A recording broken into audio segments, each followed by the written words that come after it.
You have now arrived at Stadium and Gale. Snap, the kick, it's been blocked again! Oh my! It's been blocked again! He's gonna heave one deep down the field! It's gonna be to the goal line! It's gonna be gone! It's a touchdown! And the Gators have won the game! Tyree Cleveland! Oh my! I can't believe what I just saw! Dropping back to throw, pops and fires the ball over the middle. It's Dory! It's Dory! Got a touchdown! Dory's got a touchdown! Oh man! Dory's got a touchdown! Hands it off to Harvin. He comes back. Say goodbye. Ahmad Black, in his final game as a Gator, takes it all the way home and sends Urban out a winner. You have now arrived at Stadium and Gale.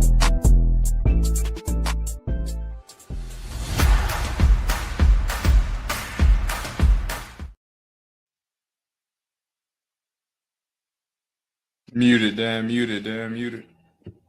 This is what we get when Corey's not here. Boys and girls, ladies and gents, welcome to another episode of Game Day Eve. Nick, I know you're driving to Jacksonville to fly to Mississippi. Jordan, how's everything with you, brother? Everything's going well, man. Blessed, happy to be here. Grateful for another day. Hopefully my Gators can make me proud, and Monday I'll be wearing that orange helmet behind me. But until then, it's to be determined, fellas. To be determined, but Cobwebs at this point. Right? Should definitely Maybe. plenty of cobwebs. maybe. All right, boys, we're going to talk a little bit of coaching search towards the end today, but the Gators are going to play Ole Miss tomorrow, so we'll talk a little bit about that. But before we do that, we want to thank our friends over at the Dicus, Burke, and Lewis Law Group.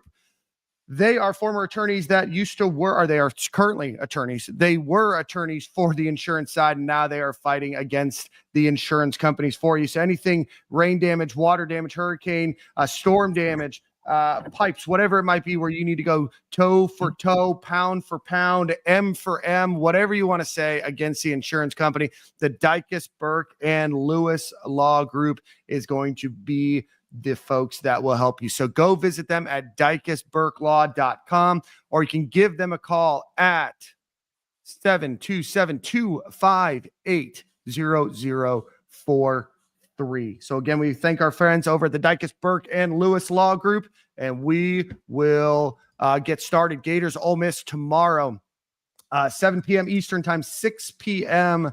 Central time there in Oxford, Mississippi. Ole Miss 9-1. Florida, of course, 3-6. Ole Miss, just 2 games left for them to try to earn their first playoff berth in their school's history. And Florida trying to play spoiler while also trying to steal their head coach.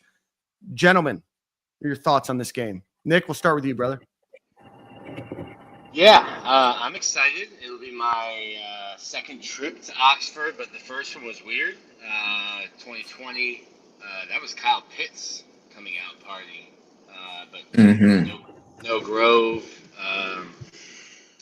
It's a really interesting dynamic because y'all, Florida fans, have been absolutely at Ole Miss's neck for a month now, and it seems as if they're starting to crack a little bit.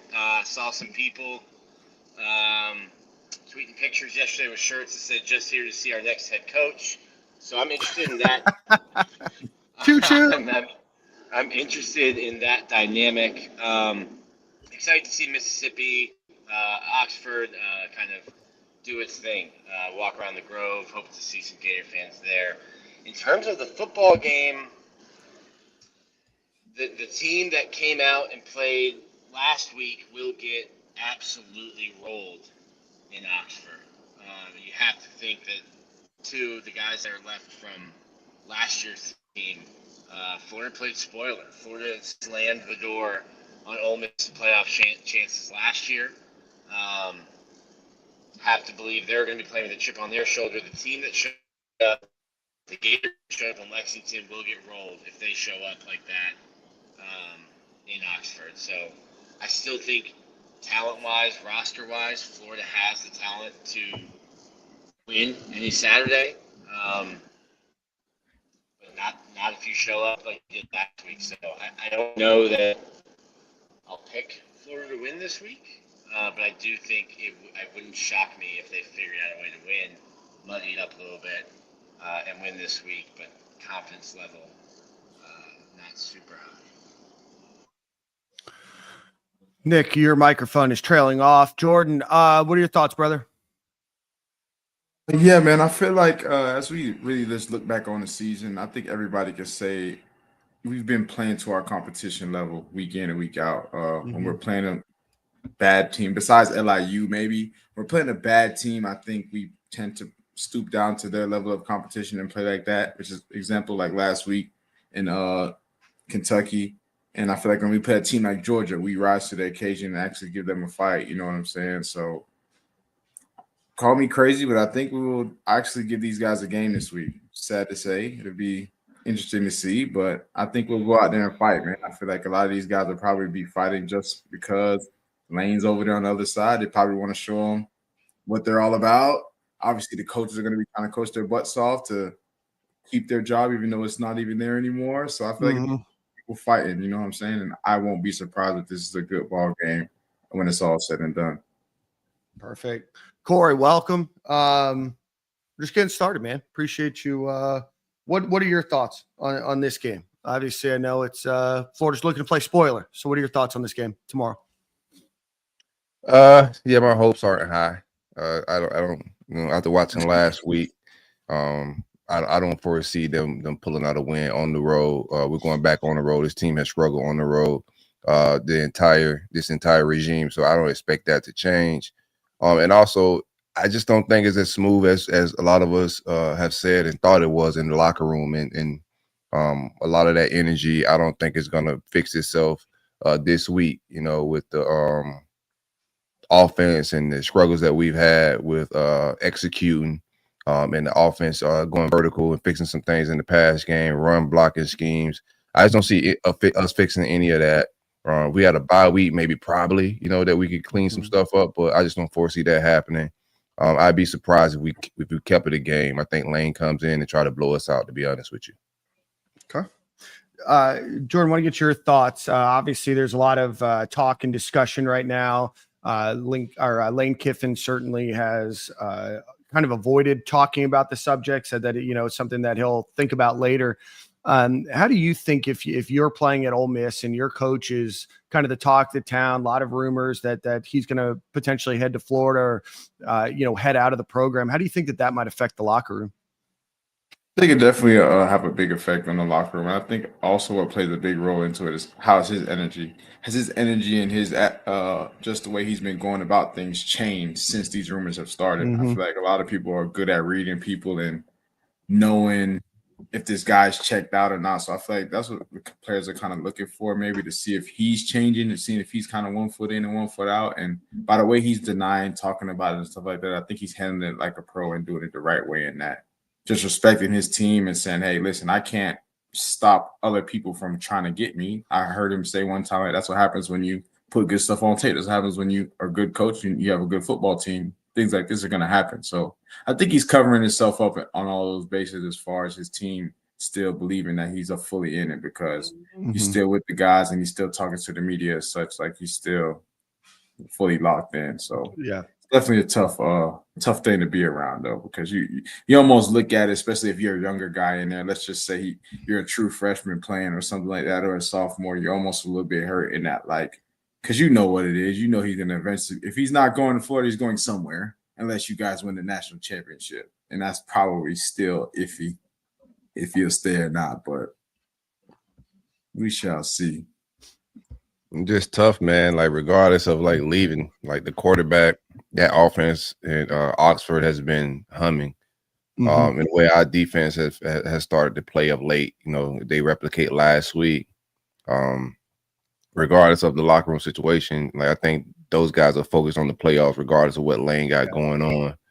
It's just a focus level. They got some distractions for sure, but I just don't. Maybe if we were a team, rah fighting for whatever it may be, but I don't see us as a team right now that's locked in and trying to prove anything. think these guys are just coasting along a little bit, trying to figure out their next situation for the most part. Yeah, I hope I'm wrong. I hope we can spoil and speed up Lane's process a little bit if we knock them out of the playoffs or something. I hope that's the case, but I just don't foresee it. Corey, I think the word on the street is the timeline is what it is, regardless, win or loss. So we'll see, right? We'll talk about that a little bit more towards the end here. Gators again struggling with some injuries. Eugene Wilson out for the rest of this season. I think we talked about that on Monday. But Eugene Wilson's out. Obviously, Dallas Wilson's out. Ty Jackson, LJ McCray, Aaron Gates, Michael Caraway Jr., Jacoby Jackson, Dejon Johnson, Javion Toombs, and Rod Kearney all out for this game. Probable Miles Graham and Vernell Brown the third. Keith or Corey brought up an interesting point that Vernell Brown still hasn't scored a touchdown this season. So would love, he's obviously had a great freshman campaign. Would love to see him get a touchdown in this game. And then Caleb Bakes moves from out to doubtful. Don't expect him to play tomorrow, but there might be some word on the street that he might try to come back from the Tennessee game. Nick? Yeah, that one's interesting to me because when he had this foot injury when he was in high school, re-injured it around the springtime, and then obviously has surgery or is trying to rehab it, hurts it against LSU, and then has surgery. Thought it was going to be a season ender. I think this is just a case of a guy wanting to finish his college career on his own terms and play with his guys a couple more games. And then two, whatever you can put on tape the last 2 games to help your draft stock because he is a fifth-year senior. But hats off to him. I don't know if I'm his agent, if I love it, but I love that competitive nature and then the loyalty to the guys in the locker room as well. Yeah. What team do you think shows up tomorrow? Obviously, we've not played well on the road. Do you think it's the Georgia, Texas type team? Do you think it's the Kentucky team, Miami team? Which team do you think it is? Yeah, I don't know. I think there's like that little segment too where it's like 10-7. I think Billy Gonzalez said this, but it kind of felt like it, sitting in the stadium as well. When it was like 10-7, and then you get interception, they score, fumble, they score, and all of a sudden, like really quickly, the game got out of hand. I think then you're just kind of going through the motions at some point. I think you need to keep it close. This is a huge test for Florida's secondary because Trinidad Chambliss can throw the ball around. Lane's a great X's nose, great game planner, play caller. I think Charlie Weiss and Lane. I'm not sure who's actually calling the plays on game day, whether it's Charlie Weiss Jr. I think he is, man. I think he is. You think Charlie is or Lane? I think it's a mixture of both, but I think Charlie has a bigger role because I know that when Florida reached out to him this past offseason, he thought it was going to be a downgrade in responsibility. So they can get it rolling, get it humming, and you're still really thin at cornerback without Dede Johnson. So you've got Devin Moore, Carmani, and then Jabari Flowers and Castell Hanks, Castell Thornton. It just gets young, and they will run tempo, and they will throw the ball, spread the field out. So it's going to be a huge test for Florida's defense to kind of match up against Lane Kiffin and Charlie Weiss Jr. Yeah, right now, Ole Miss 11.5 point favorites in this one. Corey, what team do you think shows up? What was the open on that, Dan? What's the over? Down, hasn't it? No, open. What is it open 13.5. It's gone to 12.5. It's gone all the way up to 16. It's down to 11.5. 16 just seemed too high regardless. That's a lot of points to give. Even if you think Ole Miss is going to win, it's just a lot of points. So that's kind of gone up and down. Let's see. Actually, I have it here. Yeah, opened at 15.5. Went all the way to 16, and then over the last day, it's gone to 15.5, 14.5, 13.5, and now 11.5. Over under 53.5. Money line right now, UF plus 360. So if you're feeling confident. Yeah, Jordan texted all of us. He said on Monday, he goes, Florida money line all day. Yeah, throw the mortgage down. Just a couple of names here. Obviously, Trinidad Chambliss is their quarterback from Ferris State. Backup quarterback Austin Simmons was the starting quarterback, got injured, and Trinidad Chambliss has put together not quite a Heisman-worthy season, but definitely somebody that was in consideration and has done unbelievable, which I think just shows how good Lane Kiffin is not only identifying talent, but also developing that talent. But right now he's throwing 64% on the year, 2,353 yards, 8.9 yards per attempt, 13 touchdowns to just 2 interceptions on the year.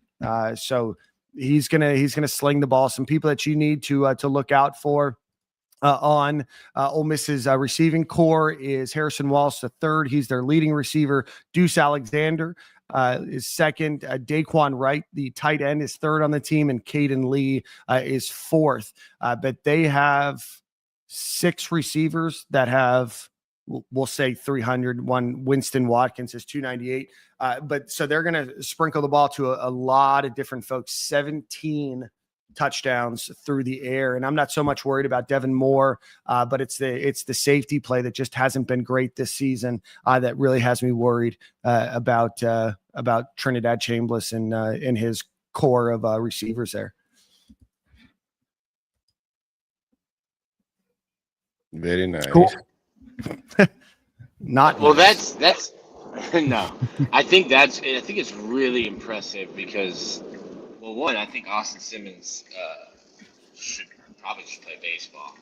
No CTE. He's a legit prospect baseball, but I think it's super impressive what Lane Kiffin has been able to do. You lose the guy who you spent time last year getting reps behind Jackson Dart because he was going to be the future. And then all of a sudden, The future quarterback is now the present, and the present gets hurt. And you've got a kid from Ferris State who, I've had people correct me, he was very good at Ferris State. Ferris State was very good. Ferris State is not the SEC. And to be able to take a kid, your plan B, and continue to have the season you have, and like you said, Dan, there's not a guy you can kind of like target and say, like, hey, let's game plan around him, because they do sprinkle the ball around and really spread it out so effectively. Yeah. And certainly another thing to look out for rushing wise, Q1 Lacey, 912 yards rushing on the season on 200 attempts. It's a 4.5 yards per attempt, 16 touchdowns, just 1 fumble on the season. But here it comes again. Trinidad Chambliss, second on the team, 455 yards rushing. And we know that through the entire tenure of this Billy Napier coaching staff, they've struggled with that dual threat quarterback. So he's had 100 attempts rushing the ball, averaging 4.6 yards per 6 touchdowns, 3 fumbles. So Florida's going to have to figure out a way. And I just don't know with the linebacking group and the safety group if they're prepared fully to contain and protect the ball through the air. I'm just concerned, very concerned. Yeah, the lack of adjustments last week, I have no hope in Ron Roberts adjusting anything. It appeared, and I could be wrong, it just appeared from a checked out perspective that the defensive staff was checked out as well, like from a preparation, watching Kentucky march the ball up and down the field like they'd never marched the ball up and down the field before. It just seemed like something was missing. Either our defense wasn't checked in and still dialed in to the task, or, we didn't prepare right from a defensive scheme, being able to adjust with what Kentucky had brought to the table, because their quarterback isn't nearly as good. Their offense isn't nearly as good as Ole Miss. We're still on the road. That audience is going to be a little bit more feisty and rowdy, considering all the elements around the game. Yeah, I just don't see it, man. I hope we win, but we win regardless. We win. If we lose, we win. If we win, we win. Yeah, that's right. We lost Nick. Jordan will be right back. Let's get to the defensive side of the ball, just so you guys are familiar with some names. Princewell Umamilan, the younger brother of Princely, leads the team in sacks with 5. Will Eccles 4, Cam Franklin 4, Xavier Harris 4. So definitely a team with 26 sacks on the season can definitely get after the quarterback. And obviously Florida has struggled at times this season on the offensive line. 18 quarterback hits, 110 quarterback hurries. So definitely going to be a tough game on the offensive line. And again, a game where DJ Lagway is going to need to step up and, figure out ways to, the offense is going to need to call plays to be able to get the ball out quickly where they can, hopefully move the ball and run their game. Obviously limiting turnovers is going to be huge for this team. Just running through a little bit more here. I'm trying to see if I can let's get some interceptions and stuff. Just 5 interceptions for the team for Ole Miss this year. Wyatt Williams has 2. Cedric Beavers, Suntarine Perkins, and Xavier Harris, all have an interception as well. If you're going to throw the ball, the target you could go after is linebacker TJ Daughtry, who's allowed 80% of the passes against him. He's a linebacker. Sage Ryan has allowed 74.1% of the passes against him. Not a lot of clamp down. It doesn't seem. I guess Wyatt Williams, their safety, is their best in coverage there, which allowing just 47.1% against him. So again, it's going to be a tough matchup on both sides of the ball. I'll give Lane Kiffin, Pete Golding, Charlie Weiss Jr. A lot of credit. This is not a team that was expected to be a playoff contender when this season started, and now they are looking like they're humming on both sides of the ball. It's a team that is. Oh. Say what? He said humming, not not humping. Humming this season. We're about to get a hump tomorrow. Let's see. This season, tough fight over Kentucky. They won 30-23. They beat Arkansas by 6, 41-35. They beat LSU 24-19. Washington State, they snuck one out 24-21. Their lone loss on the year is a 35-43 loss against Georgia. Close game against Oklahoma that they won by 8. South Carolina, they beat by 16. And then Citadel last week, they won 49-0.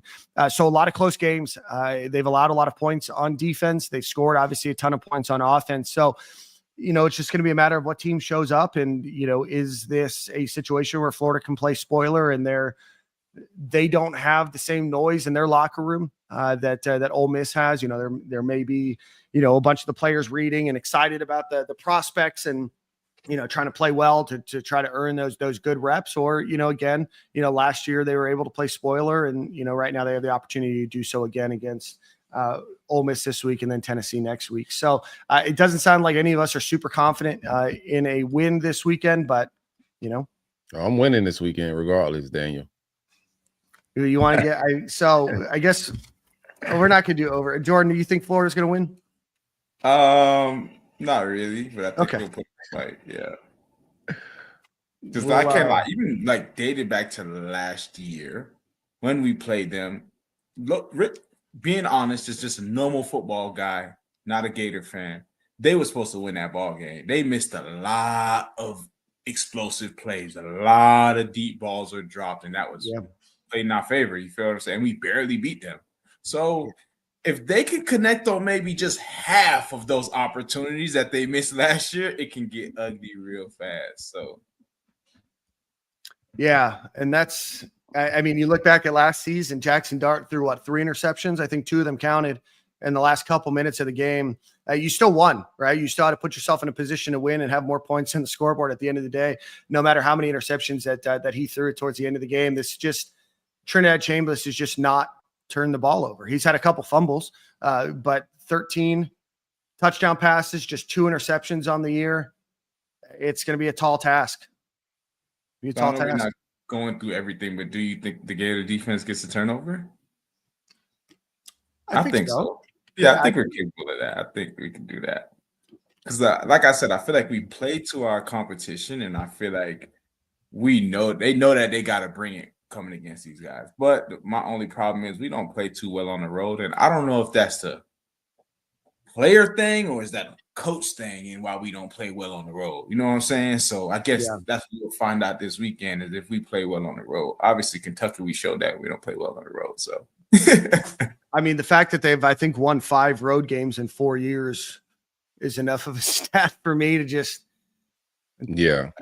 I mean, there's nothing. There's 3 games left, right? You fired your coach. Like I don't expect massive changes or really anything other than maybe they can put together 60 good minutes, not turn the ball over, make good decisions, and just play hard. What I saw last week was I think the team tried. I think that, but I just didn't see the fire and energy. And I don't know if that Georgia game just kind of took the wind out of their sails. But theoretically, you still have a chance at a bowl game. Do I think it happens? Probably not, right? But you still have 3 more games. You have 3 chances to win. You have 2 chances to play spoiler, and then you have Florida State.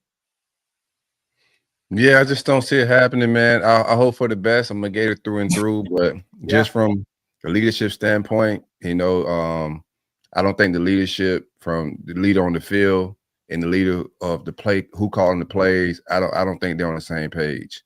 From a chemistry and just energy standpoint, I don't think they're on the same page. I don't see us scoring enough points to be able to keep up with what Lane got going in Oxford. So I just don't see it. And I mean, I guess you can kind of that makes sense because realistically, who is our leaders on this team? A guy that's hurt, Caleb Banks, Tyreek Sapp.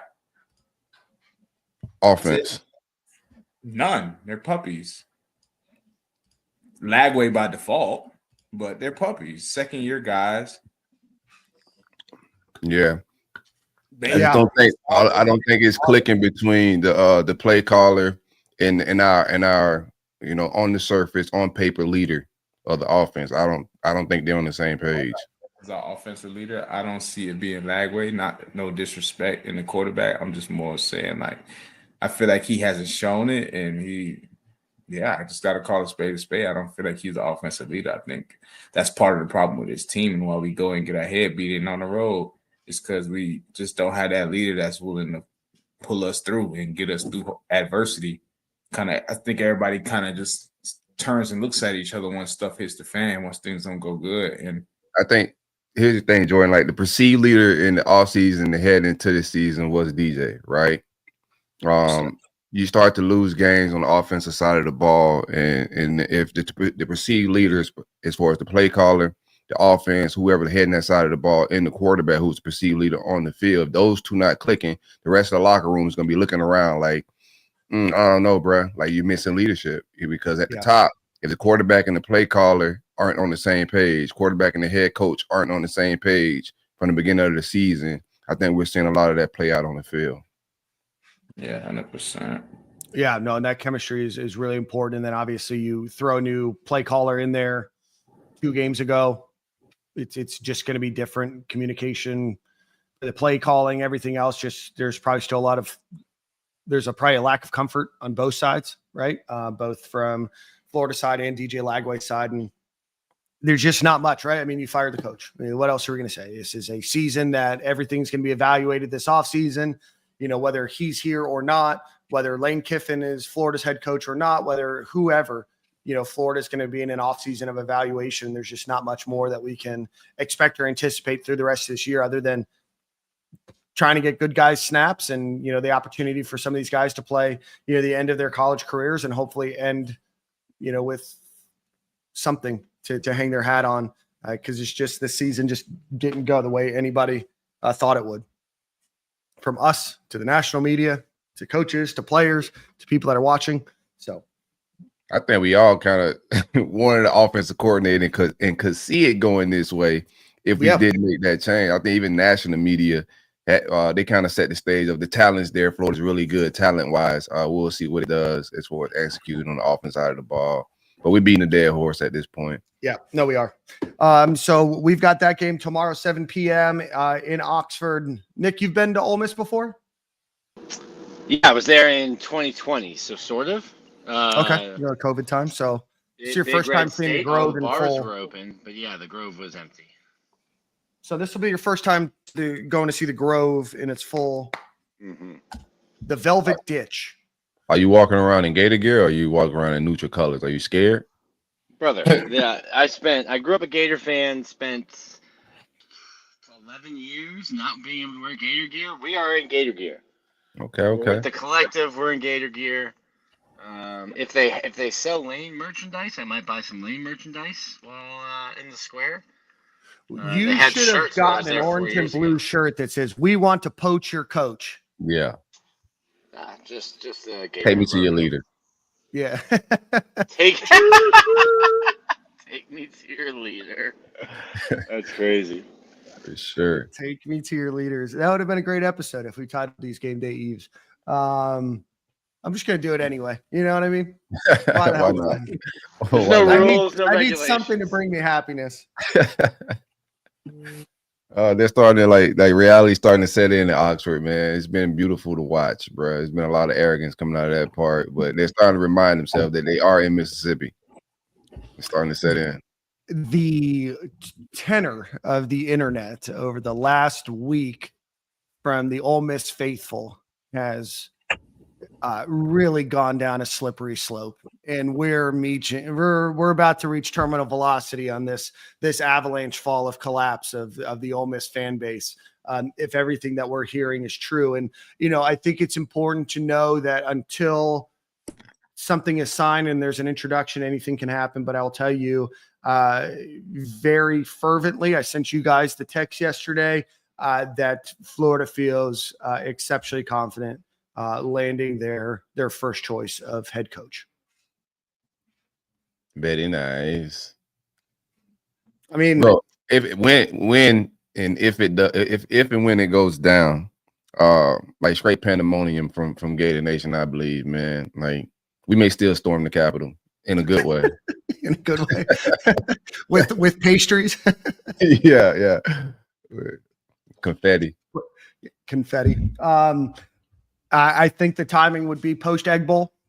I don't think a playoff situation is something that you have to worry about coaching.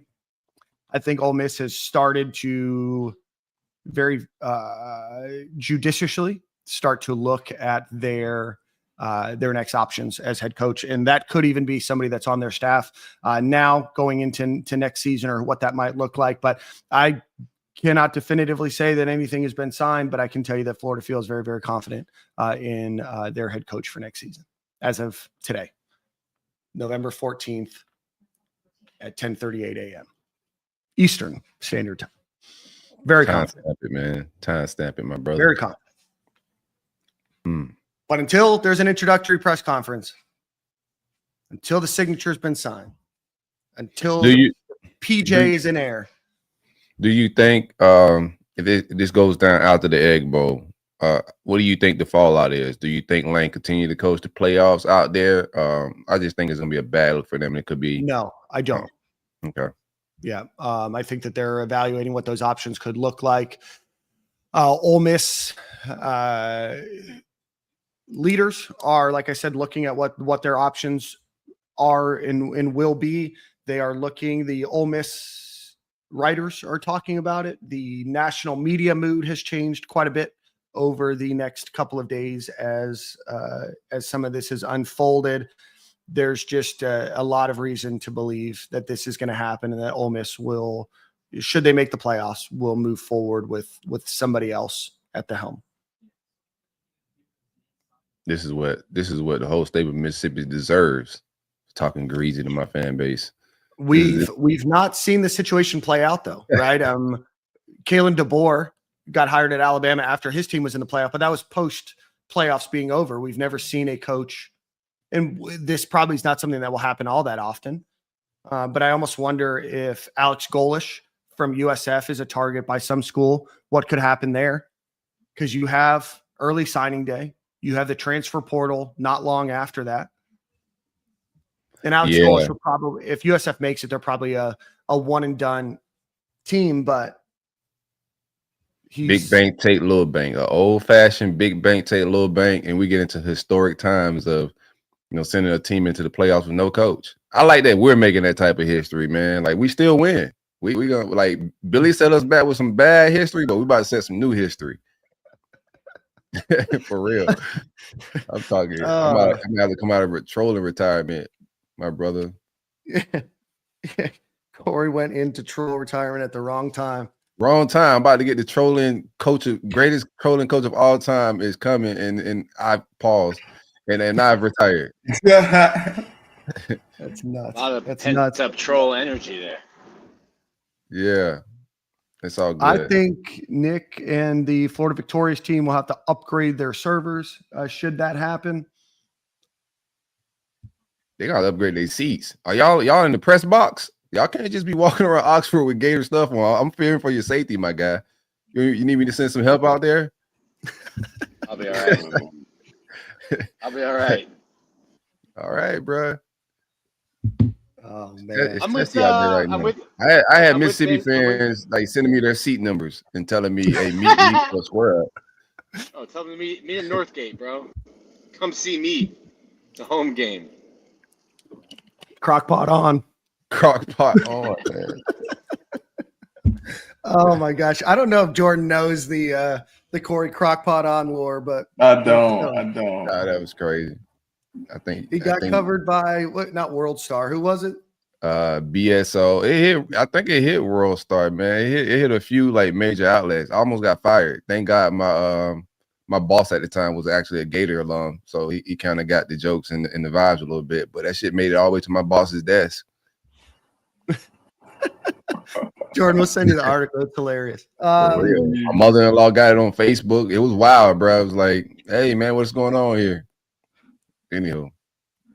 All right. Well, let's get out of here. Again, game tomorrow, 7 p.m. in Oxford. Nick, fly safely. Corey, great seeing you. Jordan, great seeing you. As always, want to thank our friends over at the Dykesburg and Lewis Law Group. Go visit them online or give them a call here at 727-258-0043. And we will see you on Monday night.